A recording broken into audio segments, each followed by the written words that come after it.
Final question. Yeah. What do you call it? It is Oh my you. God, what is my type? What are you first? Gay. What? What? As in... That was so quick. I don't know how to do this. Basically, what do you call it? It is you. So if you were a type, what would you be? Chaotic. I get that energy. Yeah, correct. I'll do chaotic. Chaotic gay. Chaotic gay. Welcome to the Outtakes, the official podcast of National Student Pride, the podcast where we go behind the scenes with a series of incredible guests doing their bit for the LGBTQ+ community. Today I'm joined by Beth McCarthy, live from the NSP Festival 2024. Hi Beth, thanks for joining us on the podcast. It's so good to have you on. Thank you for having me. So you are coming directly from your performance on the main stage. How did you find it? It was so nice. No, it was really? so fun. I walked up and everyone was sat down and I was like, hello. We need to get these people standing up. Hello, sit down, people. But it actually was lovely vibes. Really? Everyone was Lovely so vibes. nice. Lovely. Am I getting a bit of a Northern Midlands Yeah. tone? Where are you I'm from York. York, okay. Yeah, it comes out occasionally. Yeah, it's not too strong. No. I'm from Coventry, and it only comes out in certain words. Yeah, occasional Yeah, every things. now And and then then. someone's like, are you Northern? And It's I'm not- like, yeah. It's normally like the odd vowel here and there, and then Yeah. people are like, oh my God, you're an imposter. Yeah. You're not from the south. Yeah. Everyone's like, where is that? Where is that? And there's some people who are like, People know where you York's sound from. so Yorkshire. And I'm Yeah. like, I really don't. And then there's other people who's like, no. So No. it depends who you talk I to. don't know. Mine is normally like with butter or like shower. It's like certain words. That Oh, shower. Yeah, shower. It's so intense. Oh, that was a and great. nice Yeah, it's one. great, I isn't enjoyed it? that. So, Beth, is this your first time at National Student Pride? It is. Yeah. How do you find your experience performing at Pride gigs compared to non-Pride gigs? So it's interesting because I have literally just released this EP, which is very deliberately queer, called I Don't Know How to Talk to Girls. Let's do a shameless plug. A shameless plug. I just released an EP.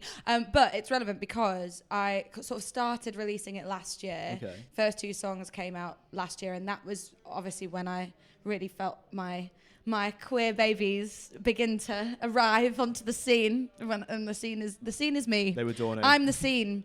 No, and they, I All before encompassing. that, exactly. And before that, I hadn't really had the experience of being that outwardly queer. Like Yeah.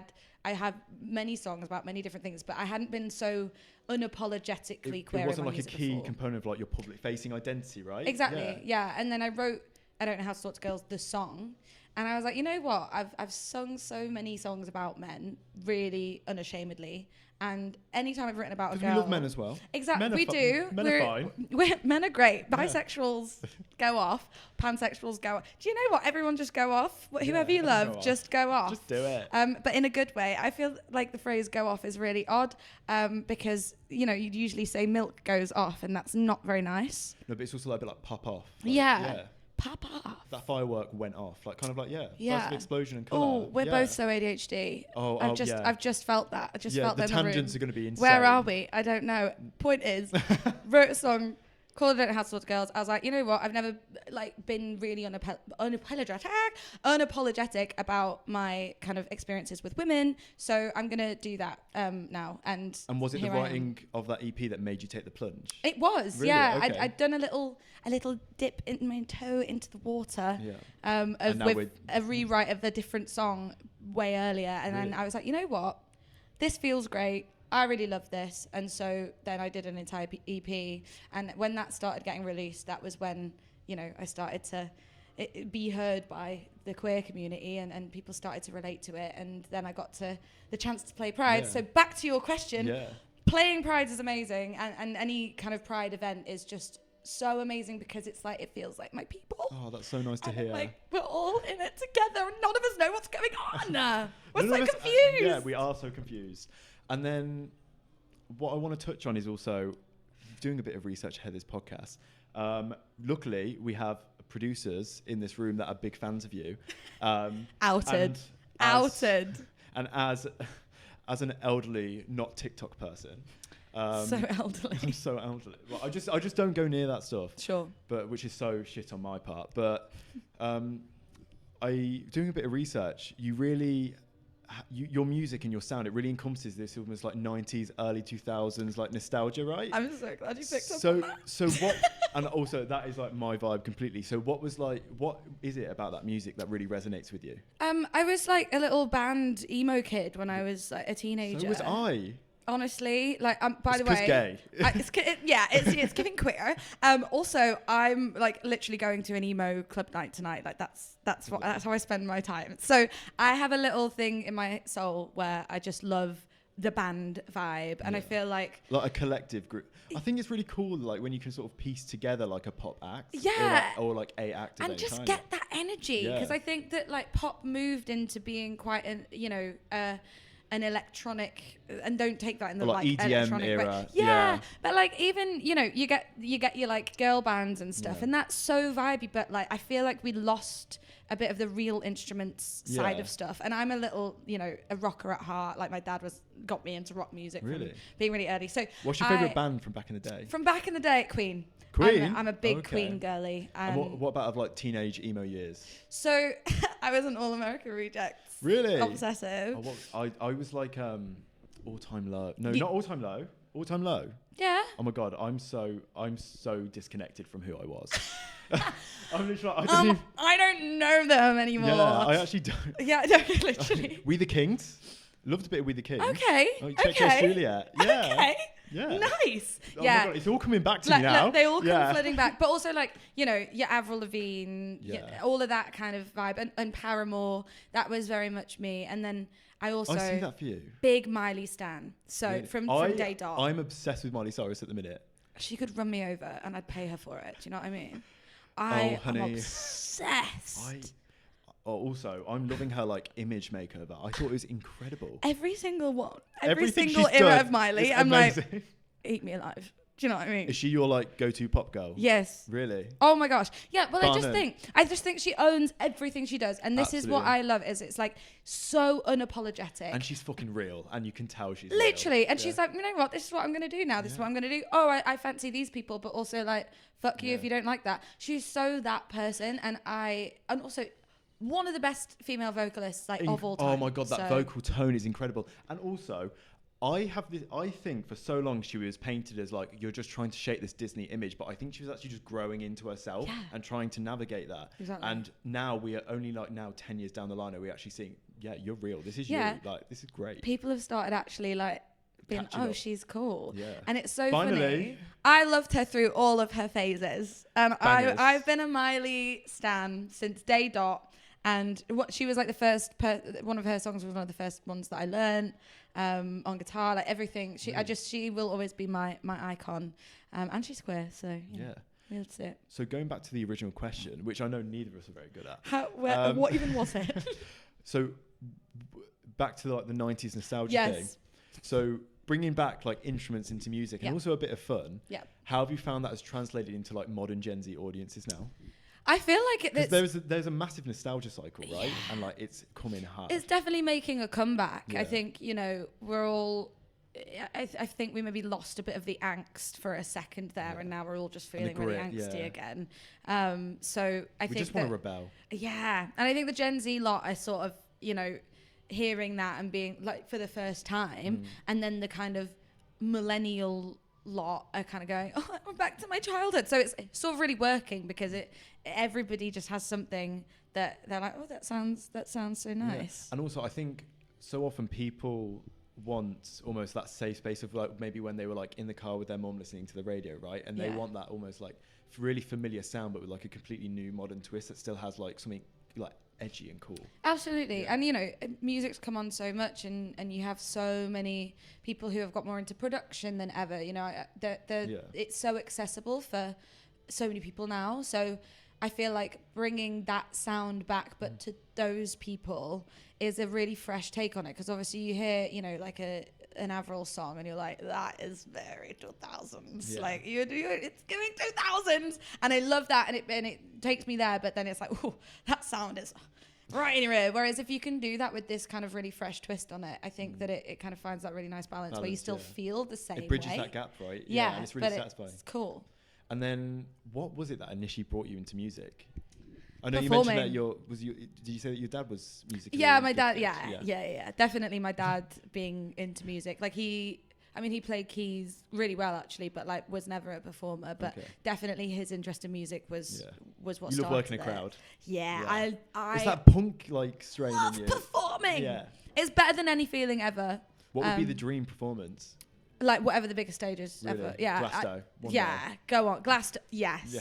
That's the one. Let's manifest it. It's got to manifest Glasto like ASAP. No, it's just like any festival or just honestly performing live is just better than anything ever. And being able to write music that really means a lot to me, but that also means a lot to people. I feel like if I couldn't connect with people through music, I probably wouldn't do it, which is why performing is so important to me, because it's kind of my way of being like, we're together in this. Oh my God, that's incredible. And also, you mentioned like connecting with your audiences, and I think there's so much pressure now for young musicians entering the industry to have that connection also through social media and always be your own marketers. How have you found like navigating social media in a way of like promoting your music? So I'm very fortunate because I like doing it. You're right? a social media savvy. I do like it. And also I just, I like talking to people. And for me, I'm a consumer of it as well. Like you're like, I'm not on TikTok. I am. Yeah. I watch that shit all the time. So I'm like, what would I like to see? And what isn't there? And almost what's your version of it, yeah? Yeah, exactly. And I've kind of, fallen into quite a nice space. I'm an accidental influencer, I guess, in a way, because it's all very much focused around music. You don't give it influencer energy. It's in the sense of like, you've created a platform for yourself and like you have an audience. Yeah. And I think people, I this year's been mental for me in terms of like socials. Really? Yeah, I started this what do you call it series, which is like I was told about this. Yeah, it's my first song. For the uninitiated, shall we explain to the audience? Explain to the audience. Basically, the first song of the EP is called What Do You Call It? And it's a song about labels and not knowing where to fit. It's kind of like the coming out song of the EP. And for a long time, I was like, I'm having these feelings, but I don't know what to call it. I've always hated labels. Yeah. I'm like owning the bisexual thing now, but that's literally because I think there needs to be people shouting about being bi, because there's not loads of it, and I really want to own that, and I think like I would have loved to have that. However, if it wasn't for that purpose, I just think labels, if it fits for you, then that's amazing, but like I don't think they're necessary. It's not necessarily for you, but you're almost wanting to put it out there for other people. That's actually so selfless and incredible. I'm so selfless. Sorry, like pink-haired Mother Teresa over here. What can I say? I just do it for the people. But more to the point, like I just think labels are kind of, if they make you feel good, amazing, but if you don't have one, or if you don't know where you are yet, like it shouldn't matter. It doesn't matter. And that's what the song kind of ends up being about, I guess, is sort of you call it whatever you want to call it, and hear all these things that don't make sense. Anyway, very emotional song. Decided to promote it by making this really chaotic interview series kind of Vox Pop kind of style, right? Vox Pops on the street, where I ask people what they call it, and it is them, because I was like, that brings the label thing in. Okay. Because the point is, if I ask a load of people what they call it, and it is them, then they're going to all give me a load of different random answers, and I'm going to be able to prove that labels don't matter, because we all have different ones. Science on the streets with Beth. What can I say? I'm just like giving people a bunch of science. Anyway, I did that. It popped off. Didn't expect it to. Just was like, cool. What do you think it popped off? What do you think? Because people love human interaction. They do. Yes, you're right. And also because queer, like, it's a queer EP. The song's about being queer. So I was interviewing queer people, and I think that like if you see anything queer as a queer person, you're like, what is that? Because we're just starving for it. We're so hungry. We are. Give us more. Exactly. So I did that. It went off. It was really amazing. And then basically that journey continued, where I was sort of trying to apply different parts of that to all the different songs of the EP. So for me, social media has been a huge, huge part of what has, brought me success this year, and brought this music success, and helped me to reach a huge audience. And I think really everybody who's in music has obviously the pressure, because it's an amazing tool, and I will vouch for that. Like, I would not be where I am if it wasn't for social media. However, it shouldn't be like a pressure for something if you don't feel good doing it. Like, you need to find the place that you enjoy, and that I love talking to people there. So I'm like, that works for me. And I think that if you're an artist, like, you get stuck in these things where you see someone else do something and you go, oh, I need to do that. I have to do that. But you don't. Like, you just find the thing that you would want to watch. What would you want to see? And because usually you would be then happy to do that, because usually what you see, what you like, is what you are. Yeah. So then you can do that. And that would be my kind of main thing for anyone in that world, is just like go do something that feels good for you, you know? Yeah. Okay, that's really good to hear. And then growing up in York, bit of a sidestep here, but what was your experience growing up queer in York? It was pretty non-existent, Really? to be honest. Okay. Yeah, I think York is now, as far as I know, like I still have family there. I go up a lot. It's quite a soonty place as well, isn't it? Quite like it's quite it's yeah. I don't know how you describe it. It's lovely, by the way. Yeah. But I've gone to York. It's a really nice place. so really pretty, good chocolate. great chocolate. Great you know, chocolate. but not loads of queer spaces while I was growing up. Definitely, like, you didn't know. Yeah. I went to an all-girls school. Of course I did. And we wore kilts as a uniform, and the other schools used to call us the Scottish lesbians. Like, it was still in that thing, right? Where it's like, we weren't all lesbians just because we went to an all-girls school. but look at me now. But like, that was where it was at. So it's still like, lesbian is a derogatory term, and you know, nobody talks about. And then you've got one person you know is gay in the school, and you're like, ooh, it spreads like wildfire. It's still that. So but at the same time, you know, a lot of my friends from school ended up being queer in some way, and like, I think there was some space in that for us to figure it out kind of together. I do think queer people, they almost, without even knowing, you do just sort of find each other and attract each other. Yeah. It's probably because you just filter through everyone else, and it's just you're just exactly. sort of like, well, this is who I'm left with now. Yeah. Might as well make it work. Exactly. But I think as well, like, being bi, it made a difference, because I think maybe if I was, you know, only into girls as a girl, then maybe that would have been a different experience, because you have only one option, and that's to just figure it out. Yeah. But being a bisexual person, I'm like, well, I like men, and they're really easy to find here, so I'm going to do that for a bit. So I wasn't really able to do the queer thing until I moved out of York. And it's also so interesting when you're almost trying to come to terms with your sexuality in them early teenage years, how much you can almost rationalize everything as something completely crazy. Yep. Like, I remember being like, well, like, it's just hormones. Like, it will wear off eventually. You always have a reason to not be queer. Yeah, then, like, I would just keep finding excuses to be like, eventually I'll just, like, not have these feelings anymore. Literally. And then it gets to the point of, like, these aren't going away.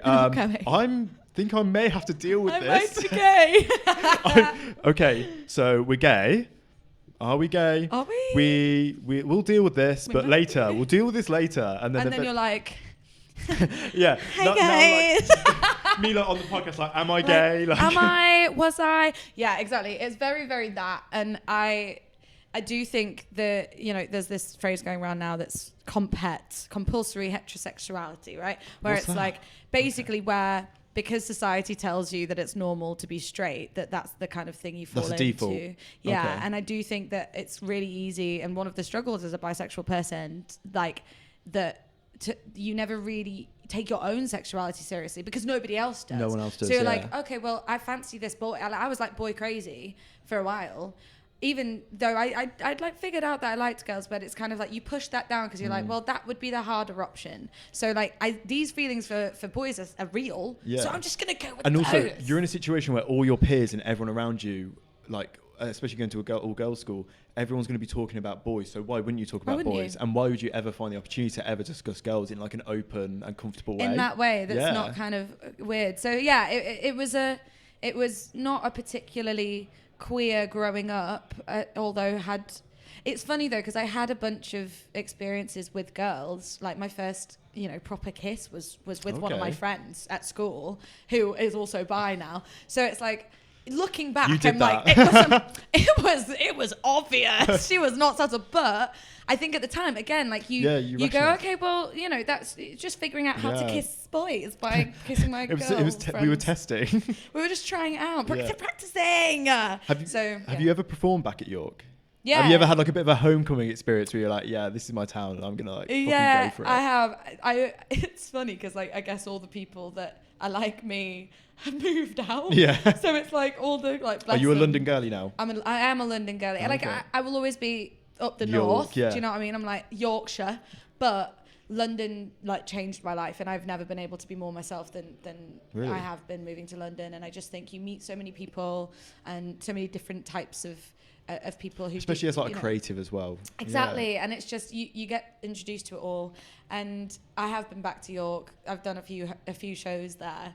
But it's funny because like going back to York with bright pink hair was a real moment for me. I was like, I've never been looked at more in my life, and it's not a good thing. Not you coming back to York as a pink-haired bisexual. Yeah. You've been in London for a month. York, look at me now. People like London changed you. Literally, yeah. They're all like, I liked you better when you were blonde and playing acoustic guitar. And I'm like, okay, Derek. Sorry, I'm not. Thank you, Vanessa. You're not really my target audience anymore, but I'll take your feedback on board. Thanks so much. When you used to create music like that, did it feel authentic at the time, or were you almost just What do you think's changed? I think I've actually kind of full circled myself because as a 12-year-old, I was in a band. I was a drummer. That was my first instrument. I wouldn't ever play. Yeah, I know. My manager's like, what? You don't know this information. I have no confidence playing drums now because I'm like, no, she sings. But I was like, I'm behind drums and nobody's paying attention to me. I need to go and be at the front. So then I became. You need to be a star. I'm like, narcissist. But I was in bands. Then I kind of was like, I'm a pop girly now, so it needs to all be like synths and like moody stuff. And I'm like, I'm not that choreography. girl. Yeah, not I'm a dance not the break mysterious, moody pop girly. I'm awkward and also want to be a rock star. So I'm bringing it back round. Yeah, but also approachable and cool. And I think that's what's making you such a success, especially with your socials and stuff. Thank you. People want that authenticity. Yeah, I think people don't want a distant cold pop girly. No, I think you've got to be one or the other, right? You've either got to be unattainable, like Beyonce, right? You need to dabble in extremities. In it. Yeah. I will never be Beyonce, and I love that for me, you know, because she's the queen, Queen Bee. Yeah. And remain there. I don't want to be able to touch you. I don't want to get anywhere near you. I don't even want to breathe on you, Beyonce, because I don't deserve it. But thou is not worthy. Anyone can breathe on me. Do you know? And that's that's okay. You can breathe on me if you want to. That's fine. Inviting everyone, come breathe on me. Yeah, just come breathe on me. That's so weird. Please don't breathe on me. You can tell this is ADHD is popping off in this podcast, honestly. If you're gonna breathe on me, please have some chewing gum beforehand. Please. That's all I ask. Brush your good teeth. Hygiene. Brush your teeth. Basic requirement. Beth. Me. We got just a little taste, a crumb of your performance today. A little crumb. But you'll be taking it on the road. The whole loaf. And you'll be feeding everyone. I'm going to be taking that Best loaf on the thing road, since baby. That tickled you? That was really funny. Oh, good. I'm glad. I got one. I'm tickled. Yeah, you're funny. Well done. Oh, thanks. I'll take that. You did well. We're going on the road soon. We are. Yeah. She's going on tour, baby. UK tour. Is it the first UK tour? No, so I've done a few, but this is the biggest. This is the by biggest. a long way, this 3 times the amount. Are we in a bus? A tour bus? It'll be a form of, but it's probably some quite sort a small of vehicle. bus, you know. Yeah. She's still, girl's got to eat, you know. But yeah, it's literally the biggest tour I've done by a long, long way. I have tripled my London show in size since my last one, so I'm very nervous about it. But best thing ever. Yeah. I'm playing Heaven in London. We love that. Which is iconic queer venue. That is iconic. Who have I've seen Idina Menzel perform there. And the Pussycat Dolls. Of course, honestly. And where else would you see both of those people? Do you know what I mean? Like Adele's performed there. Adele's performed there. What? she had to witness Porn Idol. This one. So listen. And she was down. What? Let's go. My show is Porn Idol night. How do we feel about that? I feel like I've never been more excited. Yeah, fitting. Am I going to be getting up there? Absolutely not. But I'll be cheering on the people. I'll be like, I've been on that stage already tonight. I do not need to go up and take my clothes off. But honestly, I've never been more excited for a show in my life because I love Heaven and being able to play it as a bi girly who probably yes, I know I'm giving quite bi right now, but there's been times where I look straight, which is a disgusting thing to say, but it happens. And I like being in that space, being that person who sometimes doesn't give gay enough to go into the gay venue. Okay. Being able to play that venue and be like, this is what it looks like, and all of my crowd, look at them, and they might not look gay enough to you, but they are. Yeah. Let them in. That's I think that can only be a good thing, hopefully. Yeah. So exciting. But I'm doing Where am I going? Let's hit I'm the going dates. Manchester, Leeds, London, Birmingham, Bristol, and then I'm going to add a little couple later on. But Okay, but they're secret, right? But that's that for now, and it's all in May. And you know, classic shameful plug. Just go to my Instagram; it's all on there. And your Insta is? My Insta is Beth May McCarthy. There we go. And the same as my TikTok and everything else. That's the same stuff.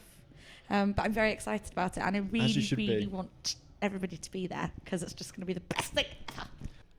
With tours like this, obviously, biggest tour you've done, nerve-wracking. What are some of your like pre-tour rituals that you get into before? This is a weird one.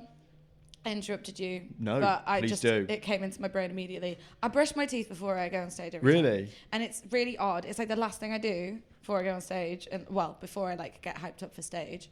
But I always brush my teeth. I don't know why. No one's like, to be honest, it's the one place where no one's going to be able to smell my breath. Yeah. No, but I sort of get it though, because I don't think it's necessarily for the hygiene, but like, you know, like sometimes when that like sort of furry feeling in your mouth, you just want to feel like cleaner. Yeah. That's horrible. I'm like, if I'm fresh. Yeah. You then my feel voice will fresh be and then you fresh. perform fresh. Yeah. Exactly. So I do that. We brush teeth. Do I do anything else? She's a hygienic girl. We like that. Yeah. I have dentist parents, so that Oh, you've probably got has dentist something- parents? Yeah, that's probably why I have such a thing. Honestly, why do we keep coming back to oral hygiene? Yeah. But like, Beth McCarthy promotes oral hygiene. But yeah, that's probably why. You'll be right? sponsored soon. Yeah, it's at toothpaste companies. Whitening strips. You've got Slide incredibly into my white teeth. DMs. Thank you. Are you a tea drinker? I'm a coffee drinker. Well, am I a coffee drinker, or do I just drink lattes, which is basically hot milk? I'm a latte person as well. Yeah. But are you not a Listen, tea person? I no, I like only if Oh, it's Yorkshire tea. Yeah, because Northern girl. How do you have your tea? Little bit of milk, like Builder's tea. Builder's one tea. Sugar though. Strong brew. Like a little bit, like not even one whole sugar. My ex. Immediate jail. My ex used to put the tea bag in with the milk first. I should have known then. Right. And my it used to God. make my skin crawl. It's disgusting. Yeah. Anemic tea. The thing is, it just doesn't have any time to brew. Like there's no heat to brew it. I've heard a good argument that it helps the milk infuse with the tea flavour, which I think there is some validity before. But it's important for me to get the ratios, and I need to know how much water is in there, right? Absolute bollocks. Yeah, bollocks. Absolute bollocks. She's calling bullshit on it. Okay. I am. Big bollocks. Big bollocks. Massive bollocks. That's what that is. I don't picture them now. But yes, that's basically it. I should do vocal warm-ups, but I don't. But I will be this tour because it's a very long one. Yeah. And then what else do I do? I just try and get hyped. I think there's like sometimes, you know, it's really unsexy to like do a tour because you like travel to the place and then like sound check is where, and then we have a random rider. My rider is like pretty low standards, but I always have a bottle of pink prosecco now. Like that's the thing. That's pink nice. prosecco. I'm like, I have to have something pink. Yeah, is that like branding? Yeah, Okay. I just like it has to be, and I love prosecco, so I have a little bit of I prosecco, love prosecco before I go on stage. Then I'll come off and drink the rest of the bottle. Beth, thank you so much for joining the podcast today. Recording live from the NSP Festival. It's been incredible having you on. Did such a good performance earlier, and please have a good rest of your time and like frequenting the festival, asking what do you call it? Final question. Yeah. What do you call it? Oh my God, what is my type? What are you first? Gay. What? What? As in, That was so quick. I don't know how to do this. Basically, what do you call it? It is you. So if you were a type, what would you be? Chaotic. I get that energy. Yeah, correct. I'll do chaotic. Chaotic gay. Chaotic gay. Good branding. And what do you call your type? Oh. Like, what's the opposite of chaotic? Like a calming. I like a calming energy. Not you. Yeah, I need balance. That makes so much sense. Someone who's just gonna. I'm one of them people that need like 7. Like I will run it in between the door and my room, like getting 7 different items, like that I need for the day. I need all 7 or 8 items. Yeah. And I need someone that will sit on the bed patiently while you do it all. Yeah. Mm-hmm. I'm exactly the same. So you're. Yeah, I got you. I'm glad we're on the same wavelength there. What about you? Do you know what? I'm throwing the question back your way. See, I specifically never answer this because I think it's hilarious. Okay. Like, I think it's so funny that I've never answered this question myself. Are we doing it? You don't have to if you don't want to break it. No, I think I'm going to wait until I'm so famous that Variety ask me. Yeah, do you know what? That's the move. That's completely fair. I'm like, do you remember when like Billie Eilish broke the internet because she like changed her hair back to blonde, to blonde from black, and she like got the wig and everything, and it was like the biggest moment of the internet. I'm waiting. I'm waiting till I'm that level. We love that. And everyone in the world wants to know what and I call it. We'll be waiting in anticipation. Exactly. And I've got probably a long time to figure out my answer. So it better be a good one. Yeah, it will be. It will be. But thank you so much, Worth Beth. the wait. Thank you It was so amazing much. having you on. Thank you for having me. Bye.